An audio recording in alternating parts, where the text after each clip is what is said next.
Hey guys, this video we're going to be talking about Stargirl 304, titled Frenemies Chapter 4, The Evidence. If you guys enjoy the video, hit the like button below, subscribe for new, notifications on.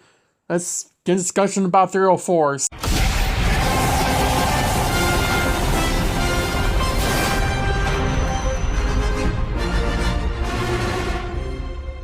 So, quick little update.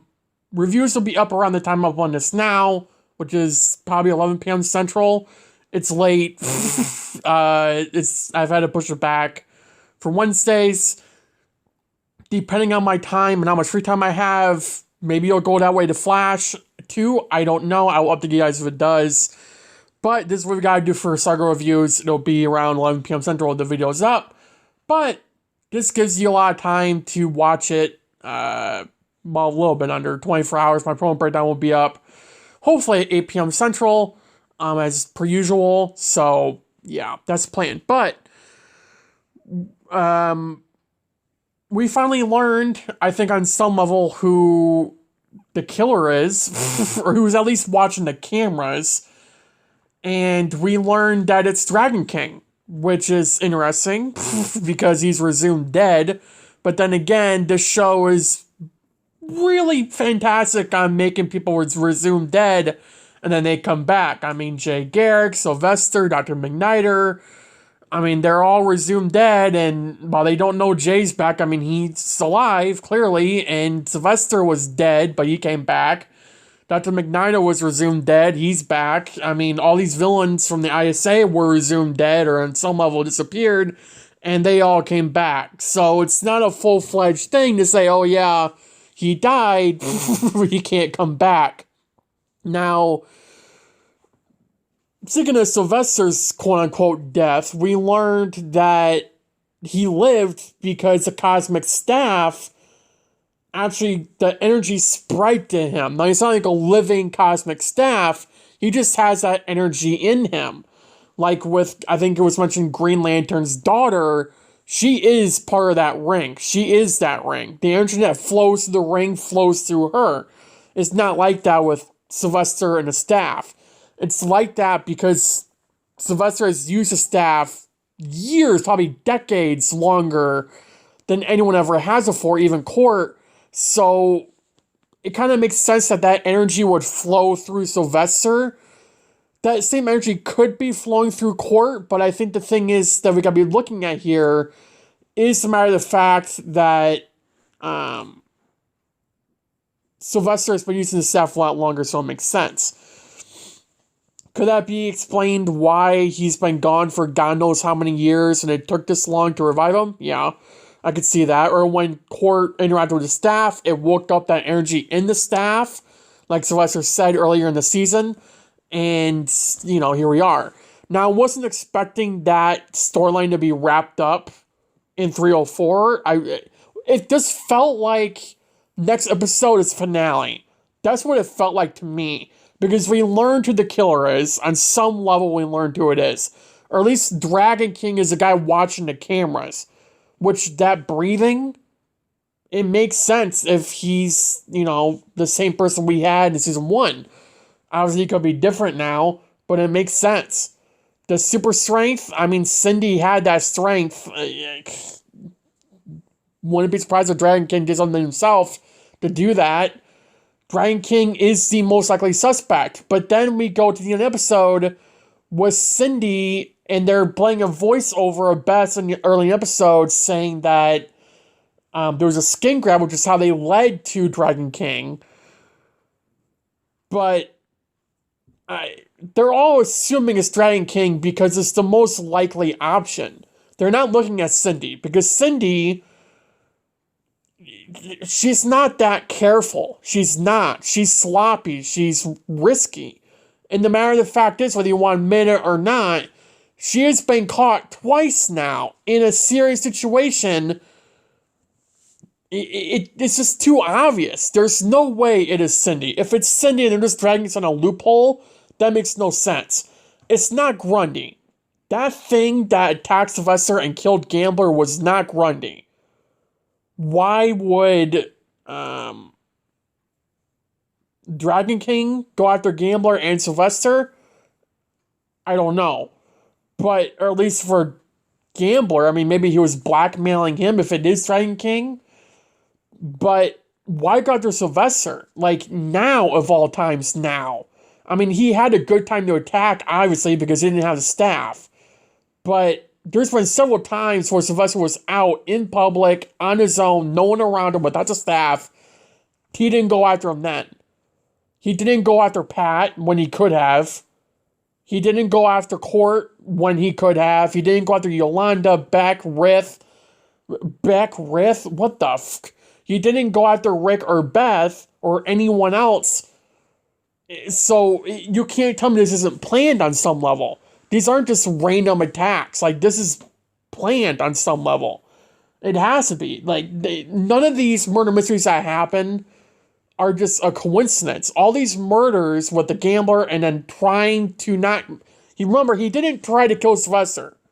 If he wanted to, he would have done what he did to the Gambler. He didn't kill Sylvester. But I do think the problem was that he was trying to.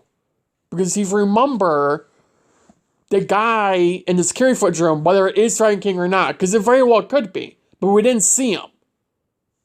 I am wondering, though, if it is Dragon King. I want to believe it is, because the suit adds up to what we've seen of him. However, the matter of the fact is, if it is him, why not just show up and attack them, right? Why hide? Why just plan everything out? And you can tell he wanted to kill Sylvester because he got pissed when he realized Sylvester was alive. Like, we saw him, like, hold his fist, make a fist, and his breathing got more heavier. He was pissed. So, and the fact that Dr. McNider is back publicly now, and he knew that, I wonder if this guy, if it is Dragon King or whoever the hell it is, obviously has a grudge against Sylvester, Dr. McNider, probably Pat and Court. I wouldn't be surprised if they're the next ones on his list, if he has a list, I mean, this guy, if it's not Dragon King, whoever the hell it is like a planner. It's like Thawne, Zoom, DeVoe. It's people who have plans. We haven't really had that on the show where we have a planned villain who plans everything 24/7. Makes a move very precisely. Another thing to point out is that the scene of the crime where Sylvester was attacked, there was blood where he was at, and that was all cleaned up. So, now the skin grab that appears to be Cindy's, apparently, not Dragon King's. I mean, the skin grab could line up with Cindy, not only because they're related on some level, but because Cindy could be someone being controlled by it. Who the hell knows? Again, I don't think it's Cindy. I don't think she's that reckless, unless it's something to do with mind control. But again, I don't think it's Cindy. Unless she's not in control of it, or she doesn't know. Like I said, mind control is an option. Some other things are options. I don't know.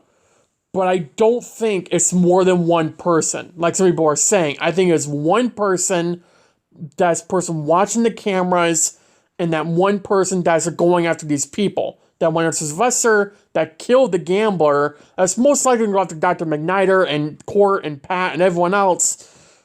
I think this is one guy. I don't see it being a repeat of season 1 where we have the ISA members coming back and new ones, and just a repeat of season 1. No one wants that. Let's be real. No one wants that. Was season 1 great? Yeah. But we don't need a flash season 1, 2, 3, 4, 5, and 6 all up into 1 where they repeat the same boring crap 24/7. Like, we don't need that. Even Arrow did that for the first 4 seasons. Repeated the same boring crap. The matter of the fact is, Stargirl has proven to not do that. I mean, some things are repeated, yeah, but not everything. And the show still does a great job of doing it. My point is, it's a matter of the fact that we don't need another ISA revamp here. We don't need more villains showing up. We already have 10 in Blue Valley. We had Shade, we had the Crocs. We have Cindy's daughter, possibly Dragon King now. We have Cameron, who is undoubtedly going to be a villain at one point after what happened with Courtney. I mean, nothing bad happened. I mean, they kissed, they had a good scene, but Court didn't tell Cameron that she is the reason that his father's dead. I mean, she didn't kill him, but the matter of the fact is that Icicle, Cameron's father, died because he wasn't a good person.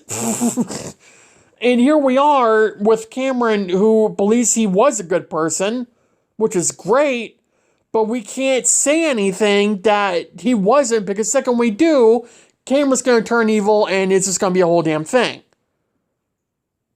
So, another thing, which is that relating to just the Cameron storyline, you know, Courtney is distracted now. She's not 100% focused. She wasn't earlier when they needed Court. Instead, they had used Sylvester, which, I mean, he heals fast now, which is great, you know, good on him. And Pat gave him a suit, which, you know, amazing, you know. And they're going to go into the field next week in 305, which I'll be doing my promo breakdown, you know, whenever, tomorrow morning or something for you guys to see it Thursday night. But I mean, what are we dealing with here? I wouldn't be surprised if it is Dragon King, because I don't see how it's either Cindy or Dragon King at this point.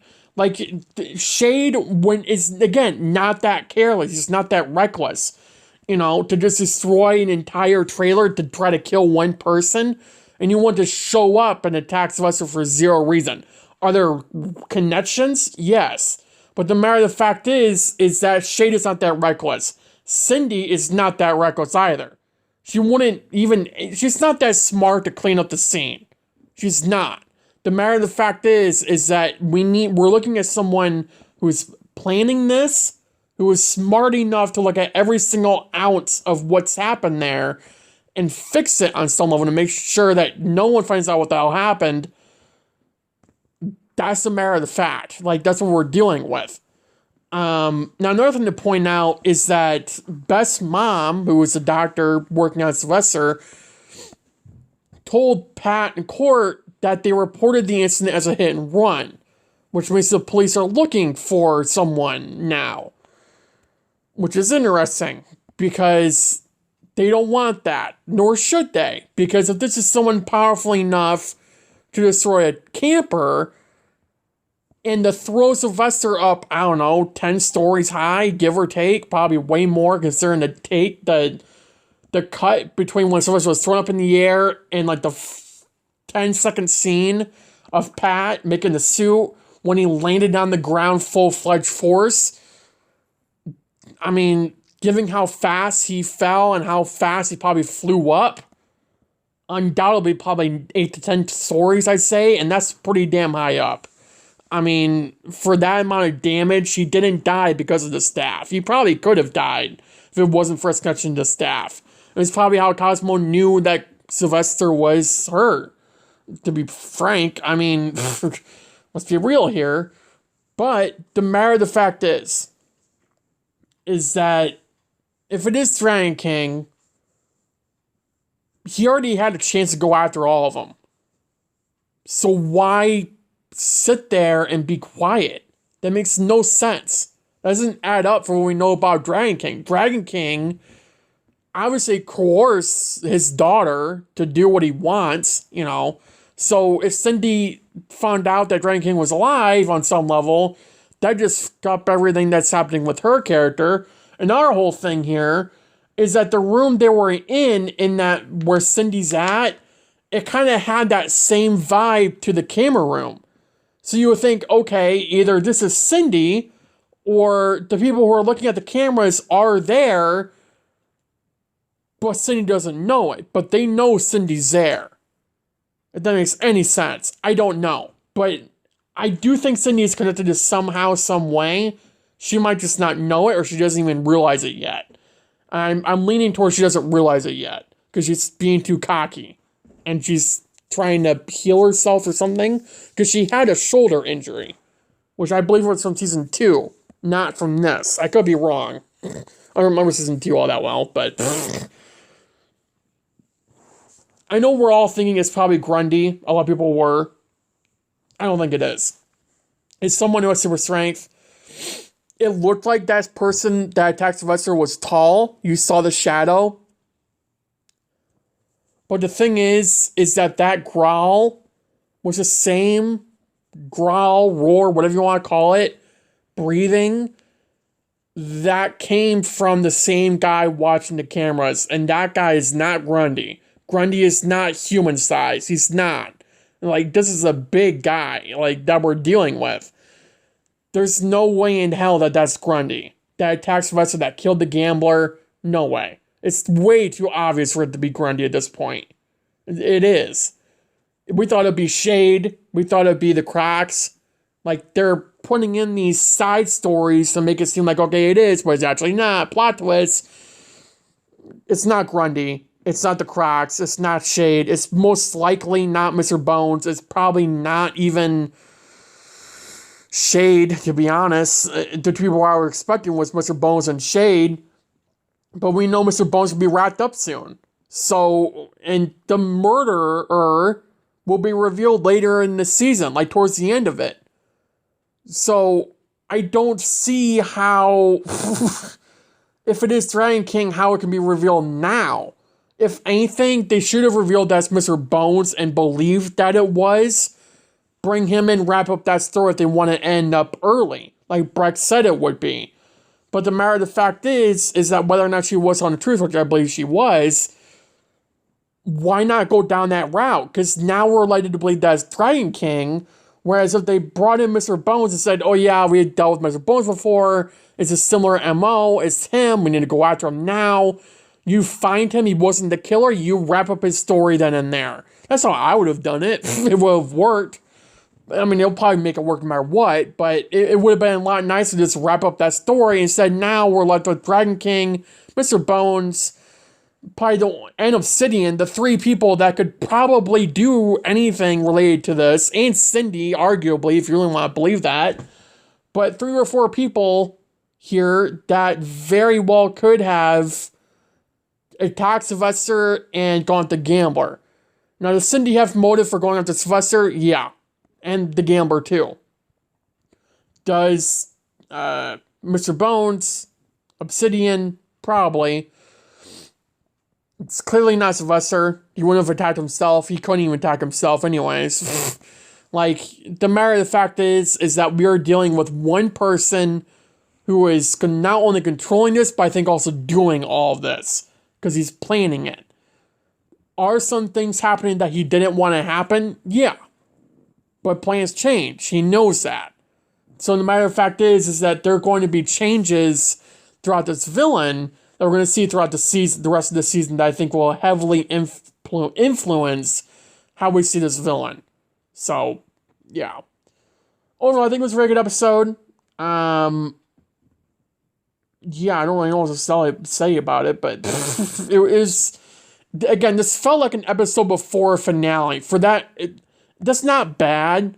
It's just, like, we're not even, like, halfway through the season, and it already feels like nearing the end of it for me.